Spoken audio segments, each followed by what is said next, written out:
There are people who walk into a room and immediately feel everything that isn't being said. You are one of them.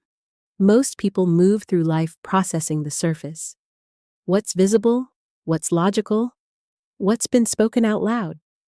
But some people were wired differently from the start. Not broken, not oversensitive, not too much. Just tuned to a frequency most people don't even know exists. This isn't about being emotional. It's not about crying at movies or caring deeply about things. It goes deeper than that. It's about the way you receive the world, through layers that other people simply don't have access to, through information that arrives before language does, through a knowing that lives in the body long before the mind catches up. Most people will never understand what that's like. Not because they're incapable, because they were built differently, and you have spent your entire life surrounded by people who were built differently, wondering why the world felt so loud to you when everyone else seemed fine.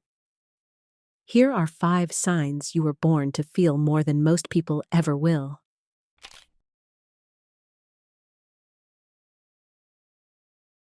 The first sign is that you have always known things before they happened.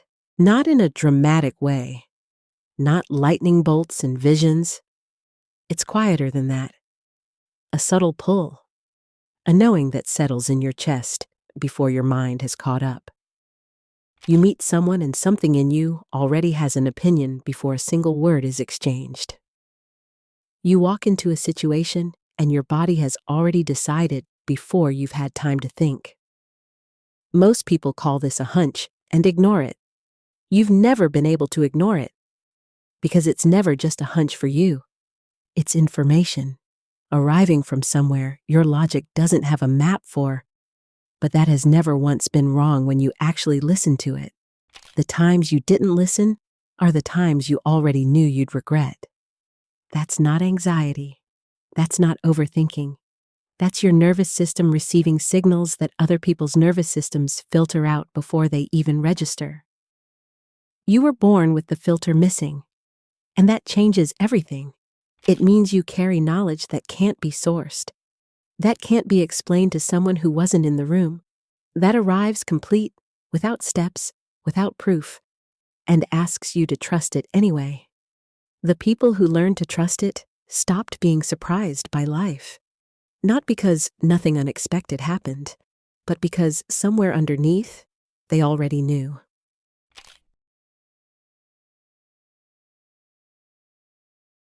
The second sign is that other people's emotions land in your body as if they were your own. You walk into a room where 2 people had an argument an hour ago. Nobody told you, but you feel it the moment you cross the threshold. Something in the air, something in the way the silence sits. You absorb it before you understand it. You sit next to a stranger on a train who hasn't said a word, and something heavy moves into you. You leave the conversation feeling drained in a way you can't explain. Because there was no conversation. There was only proximity. This isn't imagination. This isn't you projecting. This is your system doing what it was built to do, reading the emotional frequency of every space you enter and every person you're near. The cost of this gift is real. You know that. You've spent years learning where you end and other people begin. You've been exhausted by rooms, by relationships, by the sheer volume of information your body collects without asking permission. You've left gatherings early, not because you didn't want to be there, but because you were already carrying everyone else's weight and your own legs needed to find ground again. But here's what that gift has given you in return. You have never once failed to notice when someone needed something they couldn't ask for. You have never been in a relationship and missed the moment it started to shift. You have never been lied to without knowing it, even when you couldn't prove it, even when you told yourself you were wrong. You weren't wrong. You never were. And the people in your life who felt truly seen, really seen, in the way most people go their whole lives without experiencing, felt that way because of you. Because you were paying attention at a level most people are simply not capable of.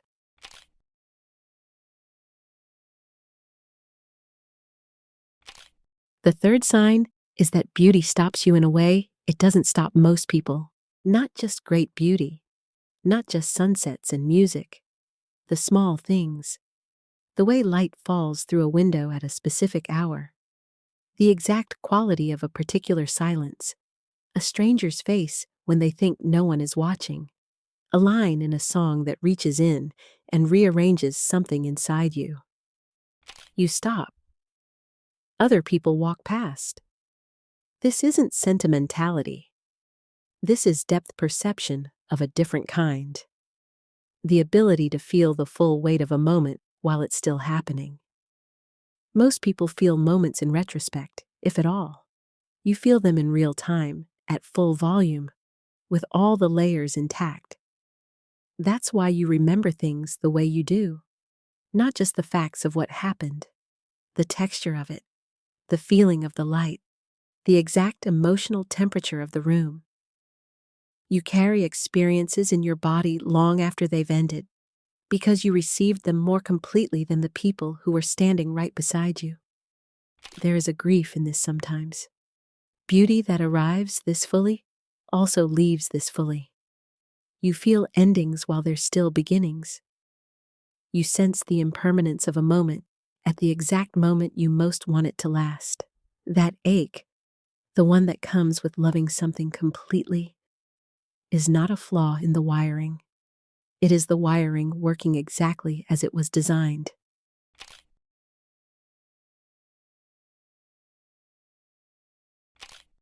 The fourth sign is that you have always needed more time alone than the people around you seem to need.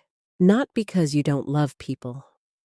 You love people with a depth that sometimes frightens you, but people cost you something that they don't cost others. Every interaction, even a good one, even one you wanted, leaves you with something to process. Layers of information that need to be sorted before you can feel like yourself again. You've been called introverted.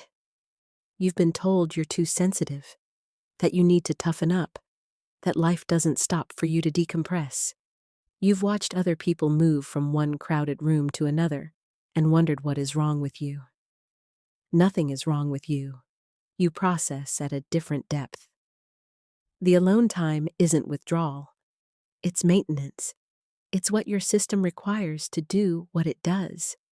An instrument this finely tuned requires a different kind of care. You've always known this, even when you couldn't explain it to anyone around you.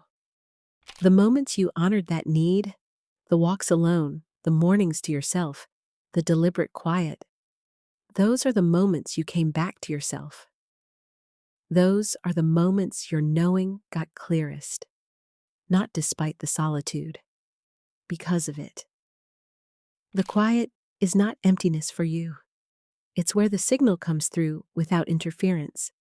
It's where you remember what you actually think, what you actually feel, what is actually yours, separate from everything you absorbed from everyone else.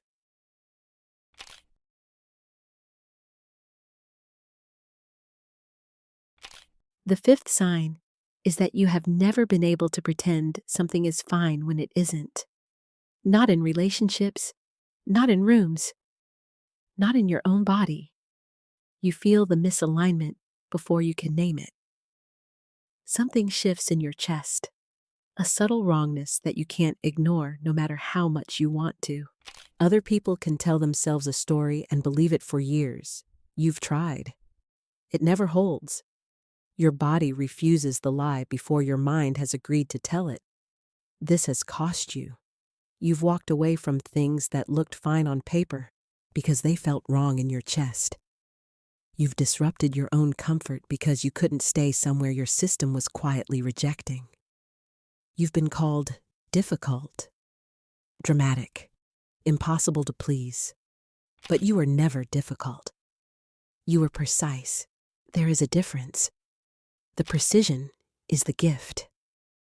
It means you cannot accidentally build a life that isn't yours.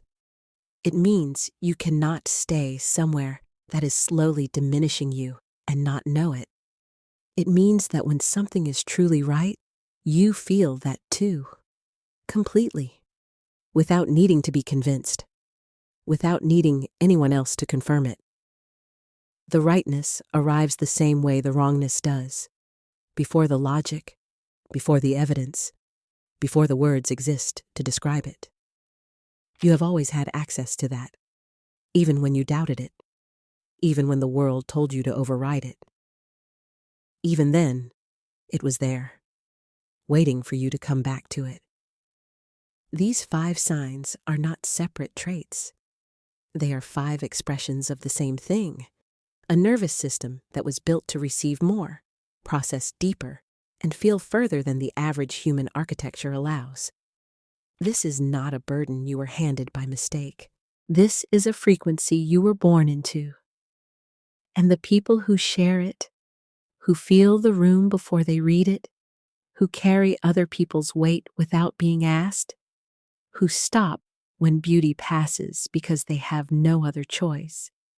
These people have always been the ones who noticed what others missed, who stayed when it mattered, who knew before the knowing was convenient.